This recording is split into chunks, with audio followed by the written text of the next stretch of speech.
नमस्कार। जय श्री स्वामीनारायण। श्री सदानंद गुरुकुल द्वारा संचालित SSGM school CBSE online education में आपका हार्दिक स्वागत है। विद्यार्थियों, आज हम पढ़ेंगे क्लास 9 का चैप्टर 10 एक फूल की चाह, जिसके लेखक हैं सिया राम शरण गुप्त। सिया राम शरण गुप्त ने इस कविता में कहने का प्रयास किया कि जो अछूत जाति के लोग होते हैं, पुराने समय में जात पात का बहुत भेदभाव माना जाता था। उनका इस एक फूल की चाह में उन्होंने यह कहने का प्रयास किया कि जो एक अछूत जाति है, जो कि आज के समय में मंदिर, मस्जिद, गिरजाघर, जो कुछ भी हो, वहाँ पे सभी जाति के लोग जाते हैं। लेकिन उस समय, जो पहले के समय में था कि लोग अछूत जाति के लोग होते थे, वो मंदिर मस्जिद में नहीं जा सकते थे। आज जो और एक ऐसी महामारी बीमारी आती है जिसके कारण उस अछूत व्यक्ति को मंदिर में जाना पड़ता है, और वो क्यों जाता है? उसकी बच्ची एक ऐसी इच्छा जाहिर करती है, वो एक ऐसी चीज़ मांगती है जिसके कारण वह जाता है, और लेकिन अंत में उस बच्ची को भी वो अपनी देख नहीं पाता, और उस जो महामारी में जिसकी बच्ची बीमार पड़ती है और उसके कारण उसको बचा भी नहीं पाता। आइए हम जानते हैं एक फूल की चाह पढ़ते हैं कविता। उससे पहले हम कठिन शब्दार्थ को जान लेंगे ताकि इस कविता के अर्थ को समझने में आपको सुविधा हो, आसानी हो। यानी अश्रु का अर्थ होता है अश्रु राशियां, यानी अश्वों की छड़ी। मृत वत्सा यानी वह माँ जिसका बच्चा मर गया हो। ताप तप्त बुखार के कारण गर्म। दिवस यानी दिन। अव्यय यानी अंग। क्षीण कमजोर दुर्बल। अलस का अर्थ यहाँ पे आलस्य से होगा। स्वर्ण धन यानी सुनहरे बादल। तिमिर अंधकार। सुस्थिर बिना हिले डुले। शैल यानी शैल शिखर यानी पर्वत की जो चोटी होती उसको बोलते हैं। सरसिज का अर्थ होता है यहाँ पर कमल। अब आइए हम पोयम की तरफ बढ़ते हैं। उद्वेलित कर अश्रु राशियां, हृदय चिताएं धलकार कर। महामारी प्रचंड हो फैल रही थी इधर उधर। क्षीण कड़ मृत वात्साओं का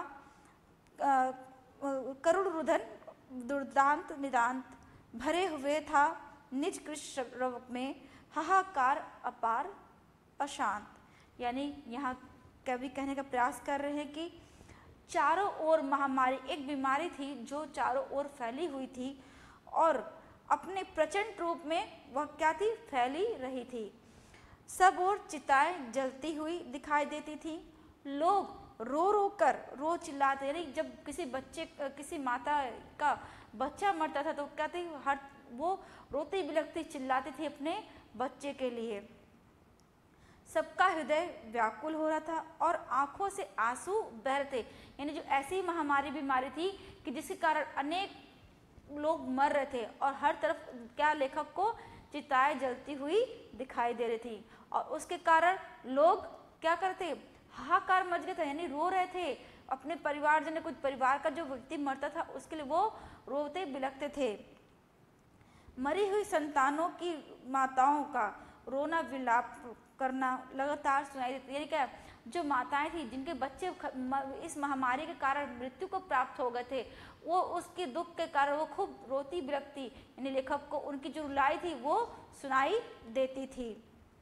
चारों ओर शोर और हाहाकार के बीच अनेक दुर्बल लोग दिखाई देते थे। यानी क्या करा लेखक कि दुर्बल लोग कहने का तात्पर्य यहाँ पे कि असहाय, यानी अब उनके सामने, उनकी इस महामारी के कारण उनके सामने उनके बच्चे मर रहे हैं, लेकिन वो असहाय होकर कुछ नहीं कर पा रहे, वो सिर्फ रोते दुर्बल होकर रोते बिलखते रह जाते थे। आगे पंक्ति पर बढ़ते हैं। बहुत रोकता था सुखिया को, न जाने खेलने को बाहर। नहीं खेलना रुकता उसका, नहीं ठहरती वह पल भर। मेरा हृदय कांप उठता था, बाहर गई निहार उसे। यही मानता था कि बचा लूं किसी भांति इस बार उसे। यानी यहाँ पे कितनी अच्छी बात कही गई है। जो एक अछूत व्यक्ति, एक लड़की, उसकी बेटी का नाम सुखिया था, वो अपनी बेटी से बहुत प्यार करता था, और वो चाहता था कि वो बच्ची उसकी जो है, चंचल बच्ची थी उसकी, वो चाहता था कि वो बाहर ना जाए। जो अभी इस तरह की महामारी चल रही है, बीमारी आ गई, तो वो अपने बच्चे को चाहता था कि हर प्रकार से उससे उसकी रक्षा कर सके। आते अर्थ पे कवि कहता कि मैं अपनी बेटी सुखिया को बाहर खेलने से लगातार रोकता था। यानी वो क्या करने का प्रयास करता कि वो लगातार उसको रोकता था कि नहीं तू बेटी बाहर मत जा, पर वह पल भर भी नहीं टिकती थी। यानी वो कहने के बावजूद भी वो पल भर में इतनी चंचल थी कि वो जरा भी घर के अंदर यानी घर में नहीं रहती थी। उसे बाहर जाते देख मेरा हृदय कांप उठता था। मैं उसे महामारी के प्रकोप से बचाना चाहता था और सोचता था कि किसी तरह इस महामारी से अपनी बच्ची को बचा लूं। यानी कहने का अर्थात तात्पर्य है कि यहाँ पर कि लेखक चाहता था जो उसकी बेटी सुखिया थी उसको बाहर खेलने से जाने से रोके, और जब भी वो बाहर जाती थी उसका हृदय कांप जाता था। क्यों कांपता था कि वो यह सोचता था कहीं मेरी बेटी को भी यह महामारी की बीमारी जो है वो ना लग जाए। इस कारण वो अपनी बच्ची को बाहर खेलने नहीं देना जाना चाहता था, और तो और चाहता था कि वो इस महामारी से अपनी बच्ची को बचा ले, यानी उसको यह बीमारी ना लगे। आगे बढ़ते हैं। भीतर जो डर रहा छिपाए, हाय वही बाहर आया। एक दिवस सुखिया के तनु को ताप तक तो मैंने पाया। ज्वर में विहल हो बोली वह, क्या जानूं किस डर से डर। मुझको देवी का प्रसाद का एक ही फूल ही दो लाकर। यानी यहाँ पे कितनी अच्छी बात, मतलब एक तरह से जो पिता की हृदय की जो व्याकुलता है, जो हृदय का दुख होता है वो यहाँ पे व्यक्त है, और जो डर है उस पिता का यानी सुखिया के पिता का जो मन में डर है वो यहाँ पे लेखक ने व्यक्त किया है। लेखक कहते हैं कि सुखिया के पिता जिस बात से उनको डर था वही हुआ। कहने का भाव यहाँ पर यह है कि सुखिया को महामारी ने अपनी चपेट में ले लिया, यानी जो महामारी की बीमारी थी बुखार का वो उसको चपेट में ले लेता है। एक दिन उसने देखा कि उसकी बेटी का शरीर तेज बुखार से तप रहा था। वह बुखार से बेचैन हो रही थी, इतना उसका शरीर जल रहा था ताप से कि वो बेचैन हो रही थी और वह कुछ बोल भी नहीं पा रही थी। फिर न जाने किस डर से उसने अपने पिता से देवी के चरणों का एक फूल प्रसाद के रूप में लाने की इच्छा प्रकट की। न जाने उसकी बेटी सुखिया के मन में क्या विचार आया या क्या हुआ, वो डर मतलब इतना अंदर वो बुखार से वो ग्रसित हो गई थी कि वो किसी तरह भी वो अपने पिता से एक इच्छा जाहिर करती कि हे पिताजी मुझे माँ देवी के चरणों का फूल लाकर मुझे दीजिए। उसके अंदर क्या भय हो गया था। ठीक है, आगे बढ़ते हैं। क्रमशः कंठ छीड़ हो आया, शिथिल हुए अवयव सारे। बैठा था नव नव उपाय की चिंता में मैं मन मारे। जान सका न प्रभात सजग से, हुई अलस्य कब दोपहरी। स्वर्ण घनों में कब रवि डूबा, कब आई संध्या गहरी। यानी कहने यहाँ पे क्या करा है कि जब उसकी बेटी बोलती है कि मुझे देवी के चरणों का फूल चाहिए, और जो सुखिया का पिता होता है लेखक जो होता है वो न जाने किस सोच में डूब जाता है, उसको पता नहीं चलता है कि कब सुबह से शाम हो गई। आते हैं इस कविता के अर्थ पर। अपनी बेटी सुखिया को स्वस्थ करने के लिए वह कौन कौन से उपाय करे, इसी चिंता में मन मारकर सुखिया का पिता बैठा हुआ था। यानी वो क्या अपनी बेटी को ठीक करने के लिए क्या क्या उपाय करे, वह यही सोच में वो बैठा रहता है, और उसको ये भी नहीं पता चलता है कि सुबह से शाम हो गई। रो रो कर उसका गला सूख गया था और उसके शरीर के सभी अंग कमजोर हो गए थे। यानी उसकी बेटी का गल क्या था कि वो बुखार ताप के कारण वो रो रो कर उसका गला सूख गया था और उसको कमजोर भी हो गई थी। उसे ध्यान ही नहीं रहा कि कब ताजगी भरी सुबह से आलस भरी दोपहर हो गई। यानी सुबह की जो ठंडी हवा थी, ताजगी भरी हवा थी, वो कब सुबह से कब दोपहर होता उसे पता नहीं चलता है। फिर कब सुनहरे बादलों में सूर्य छिप गया और शाम हो गई। कहने का भाव है कि चिंता व दुख के कारण सुखिया के पिता को समय का ध्यान ही नहीं रहता कि कब सुबह से दोपहर हो गई और दोपहर से कब शाम हो गई। वो अपनी बेटी के दुख को देख नहीं पाता और उसके किस तरह उसके जो इस बीमारी को ठीक करे उस उपाय में उसी विचार में सोचते सोचते उसकी समय कब निकल जाता है उसे पता नहीं चलता है। आगे बढ़ते हैं। सभी ओर दिखाई दी बस अंधकार की ही छाया, छोटी सी बच्ची को ग्रसने कितना बड़ा तिमिर आया। ऊपर विस्तृत महाकाश में जलते से अंगारों से झुलसी सी जाती थी आंखें जगमग जगते तारों से। यानी अब वो लेखक बोल रहा है यहाँ पर कि जब रात हुई तो चारों ओर घना अंधकार छा गया। यानी क्या हो गया, पूरा जब रात होती तो क्या घना अंधेरा उसको, यानी रात और काली दिखने लगी उसे। फिर कवि कहते कि वह सोचने लगा, यानी सुखिया का पिता सोचने लगा कि यह अंधेरा उसकी बेटी को ना निगल जाए।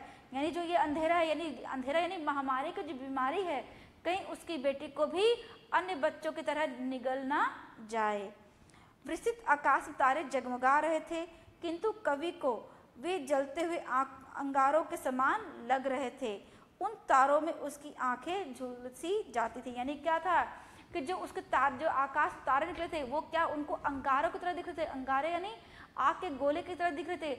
वो उनको पहले तो क्या था, जब उनकी बेटी ठीक थी, स्वस्थ थी, तो वो तारे देखता था तो उसे अच्छा लगता था, लेकिन अब उसे अंगारे की तरह प्रतीत होता था। आगे बढ़ते, देख रहा था जो सुस्थिर हो, नहीं बैठती थी क्षण भर, हाय वही चुपचाप पड़ी थी अटल शांति सी धारण कर। सुनना वही चाहता था मैं, उसे स्वयं ही उठाकर, स्वयं ही उकसाकर, मुझको देवी के प्रसाद का एक फूल ही दो लाकर। यानी लेखक यहाँ पे कहने का प्रयास करें कि मेरी बेटी जो शांत रहकर टिकती नहीं थी, यानी जब भी सुखिया का पिता कहता था, यानी लेखक कहता था कि तुम घर के बाहर मत जाओ, महामारी या बीमारी है, तो भी वो जो चंचल बच्ची थी सुखिया, वो कभी भी घर में टिकती नहीं थी। आज बीमारी के कारण बेचारी वो बोल भी नहीं पा रही है।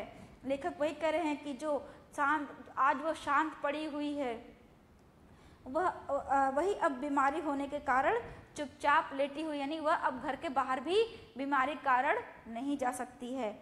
उसकी यही चुप्पी मुझसे देखी नहीं जाती। अगर घर में कोई चंचल बच्चा हो तो क्या होगा, वो शरारतें करेगा, घर को एकदम खुशनुमा माहौल बना के रखता है। लेकिन वही सुखिया उसी तरह की बच्ची थी, लेकिन अचानक जो महामारी के कारण बीमार हो गई, वो शांत पड़ गई, तो लेखक को उसकी शांति भी चुभने थी। वो चाहता था फिर उसी तरह उसकी बच्ची चंचल हो जाए, और वो उसकी जो शांत की तरह पड़ी थी वो देख नहीं पा रहा था, उसके दुख को वो देख नहीं पा रहा था। इसलिए मैं उसे उकसाकर उससे यही सुनना चाहता था कि वह मुझसे देवी का प्रसाद मांगे। यानी ये क्या, उसको बातों के द्वारा उसे किस तरह वो बात करता था कि वो कहे कि उसे क्या चाहिए। तो वो जब उकसाता था उससे बात करने के लिए, तो बस उसकी सुखिया बेटी के मुंह से बस ये निकलता है कि पिताजी मुझे देवी के चरणों का फूल ला दीजिए। यानी अभी तक जो पोएम हमने पढ़े, 6 पोएम पढ़े, उसमें यही है कि एक जो अछूत व्यक्ति है, जिसको कहीं जाने के नहीं होता, कि मंदिर मस्जिद नहीं जा सकता, उसकी जो बेटी है वो बहुत गरीब है, उसकी बेटी बीमार पड़ जाती है, जो एक चंचल लड़की होती है, और उसके दुख जो होते हैं वो उसका पिता सह नहीं पाता है। विद्यार्थियों, अब आप एक बार फिर से शब्दार्थ देख लीजिए।